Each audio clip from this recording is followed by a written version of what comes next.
bandiraɓe al'islami en en jetti Allah subhanahu wa ta'ala en juuli dow nelaɗo sallllahu alayhi wa sallam en calmini e dendagal bandiraɓe Allah subhanahu wa ta'ala kañum darni nulaɗo sallllahu alayhi wa sallam ɓurɗo ko daga nde torɗa waɗi torɗa fam mawɗo Allah wimo o sabiro o muño al'islami en cawreɗen muñen fiyoyo fi Allah noon so Allah jaɓi ko waɗa ko ɗum timman fa timmi golle o timman ɓe pula ko timmata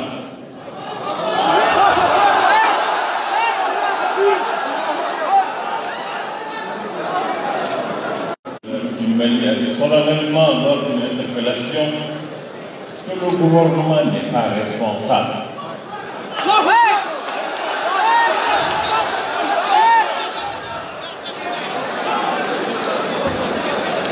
Ils l'ont dit que le gouvernement n'est pas responsable et qu'il ne se reproche rien. À partir de cet instant, là, c'est du décor, mais qu'est-ce qu'on cherche encore? Quand les premiers responsables disent qu'ils ne sont pas responsables, eux ne se reprochent rien.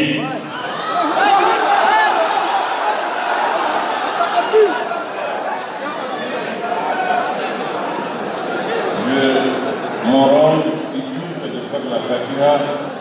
de ne pas faire un meeting. Sinon, je trouverai les mots justes pour dire à ce gouvernement, il dit qu'il n'est pas responsable, ce qu'on doit dire. J'aurais souhaité que mon frère demande au président de la République de démettre ce gouvernement.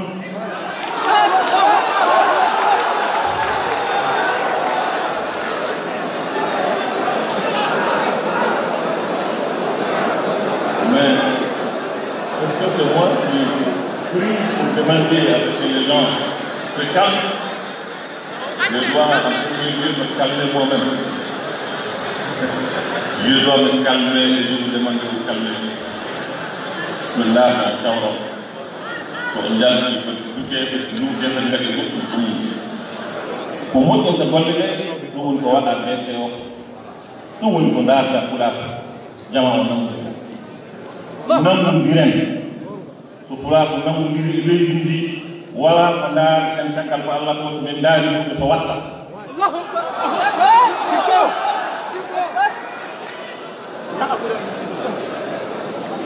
Akbar ndar Allah subhanahu wa ta'ala may be yonan ko yaafo Allah yurmo wala ko rek be jaay ko rek toñay ko rek be marama mere no yonan subhanahu wa ta'ala yurmo yonan ko yaafo Allah yurmo may be fu Allah yaro e mabbe fu nangu nderen yaafu nderen ene wurbe be ndar Allah subhanahu wa ta'ala yonan town leydi yonan town bulak ya rabbal alamin bismillah al-fatiha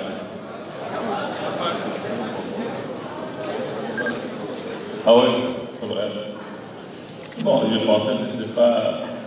Tribune Bambara mais c'est Tribune Bambara c'est Tribune Dogon c'est Tribune Songoy c'est Tribune tout Tribune et pour tout le monde vous savez il n'y a pas d'ethnie ici qu'on tranche et qu'on ne trouve pas un morceau de peu, ça n'existe pas. Donc voilà, il est venu. Balmaou, en Dolembe, en Farale, en Fougouale, en Torole, en Pibuni. Nga hal ko na tawuta ante fempo ko femmi yeni mai ante fenye ko femmi yere amma ni jama fi ala sabali di amdala jelema ala kam ni bi amdala jelema tiɲɛ an ka kan ka maaw wele ka taa sabali ni hakilisigi ma nka kumaw bɛ kuma na maa min n'a ka kan k'i kɔlɔsi n'o bɔra a yɛrɛ da a bɛ maa jigi misɛnya n'o de fɔ filakan na ka tila ka segin a kan tubabukan na n'a fɔra ko jamana mara yɛrɛ de mɔgɔ min bolo a ye interpellé la yan bulonba la k'olu yɛrɛ de ko foyi la ko foyi ouais fula de ma faga bon n'o fagara foyi ma kɛ o mais c'est grave ne ye min fɔ n bɛ segin a kan wa kuma in a tɛ n lajɛ ayi non pas du tout ne tɛ meeting la n nana n bɛna dugawu de kɛ wa ne de ka kan k'a fɔ mɔgɔw ye ka sabali nka tuma dɔ la anw joliw bɛ kalaya o ye hadamaden min n'i dacogo don ne tun ye président ye bi n ka discours a bɛ k'a kɔnɔ n b'a ɲini président fɛ nin gouvernement in minnu ko fɛn min kɛra k'u foyi bɛ projet u yɛrɛ la mais alors o tigilamɔgɔw a fitinin de ye olu bɛɛ bɔ yen.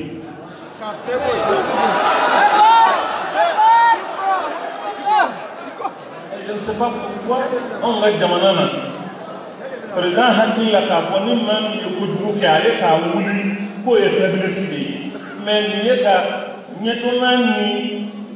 tigɛnfɔnya de don ka ɲɛsin jamanadenw ma. La première réaction du président c'est de punir celui qui a voté.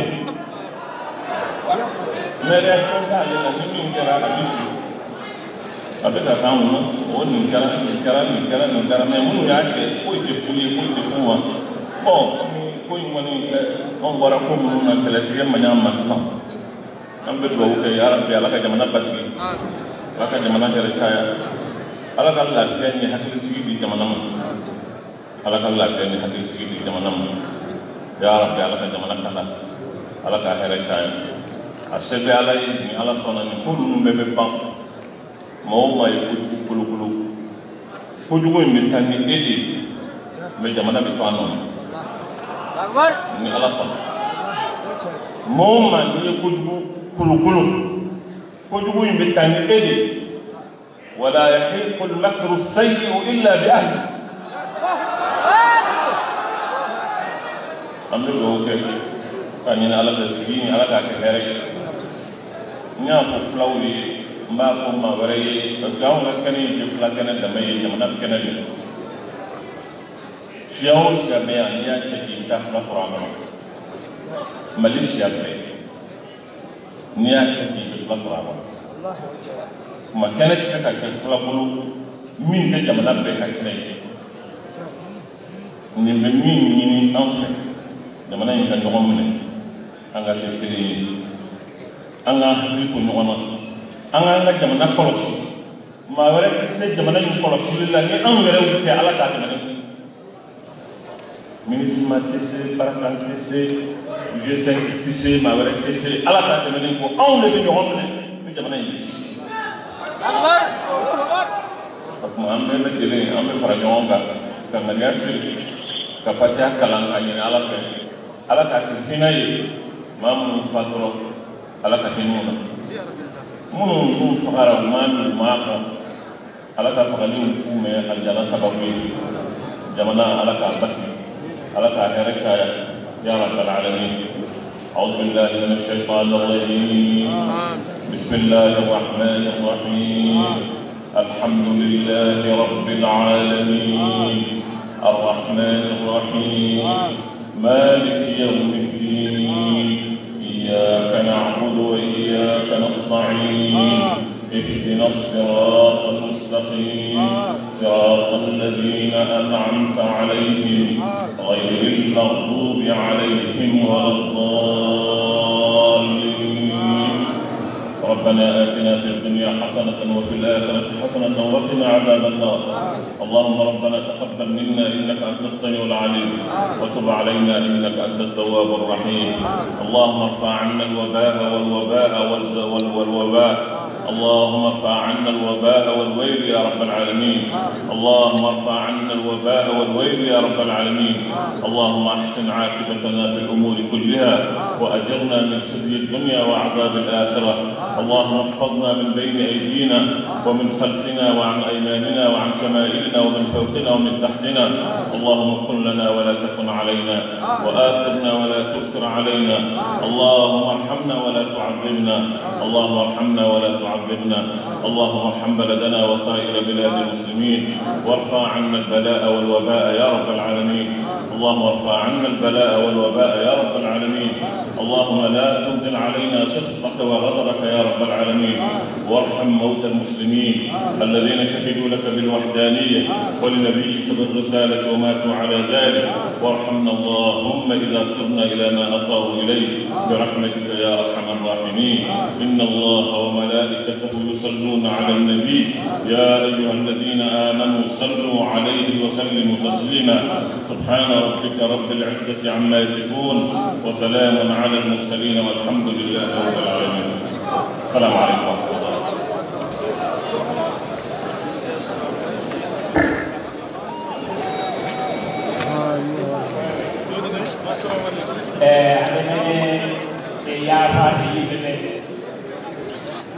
Joni mbeɗa rutto e barkingol Fulaago e barkingol yimɓe arɓe ɗo leƴƴi goɗɗi ɗi garɗi ɗo wallude men weli men teddi men.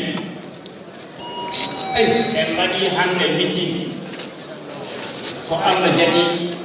golle koko puɗɗa ɓe jarata caggal haaɗi war foori fooña ngeyi yiɗa ɗum koɗe men so Allah jaɓi no wayla hannde ko paakande ko jaamata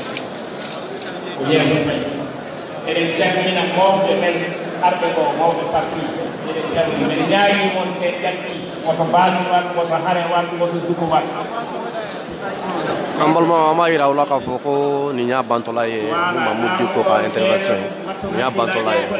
ye ni Mamudu Diko ka intervention an ka foli bɛ aw bɛɛ lajɛlen. on jaarama yo Allah hollu men kadi saha goɗɗo yo Allah reen men yo Allah townu Fulaago yo Allah wallu men samiyama Muhammad yimɓe jaafama. Samba, nous allons demander aux gens laissez la porte pour que les officiels passent. Laissez la porte pour que les officiels passent. Kale koɓe fa ɓetto tineɗe e muñal sukaɓe onon mbawi muñude ɗum onon kaaliɗarade e majjum ha mawɓe men ɓe ɓetto kala ko men ɓe keɓa laawol ta en pillodir ta en ɓettodir ta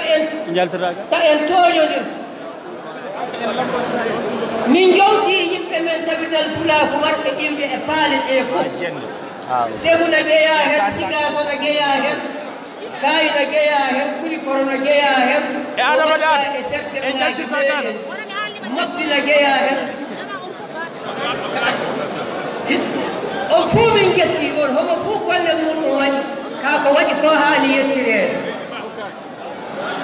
on fuu min mbarkini on min andani yoni ɓooyi hakkude meɗen nanodirde e nangodirde yiɗondirde yalla yiɗomeɗen muuyodirde pati e mursodirde enen jeydi enen ndibda enen tawda abada illa e awwal faahan nenno albarka Allah ko garɗon ko fayde e amin sanne ana ɓuri fajiri iidi welde ko garɗon o garɗi sanne o garɗon ko feewi sanne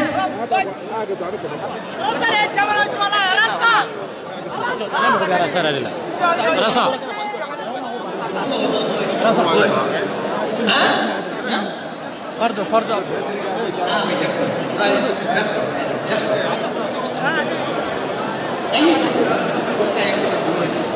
Hay joni président wondi e hay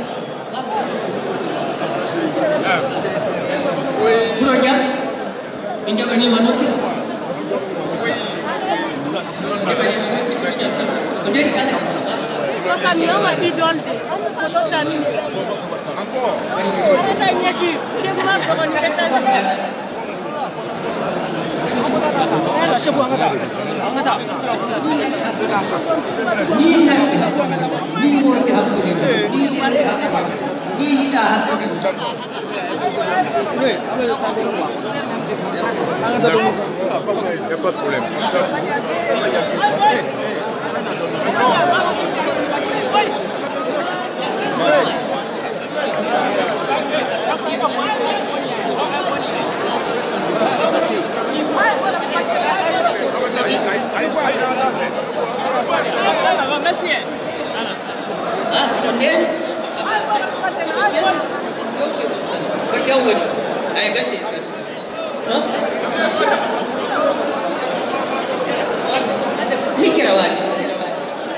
Tentez, la révolution continue.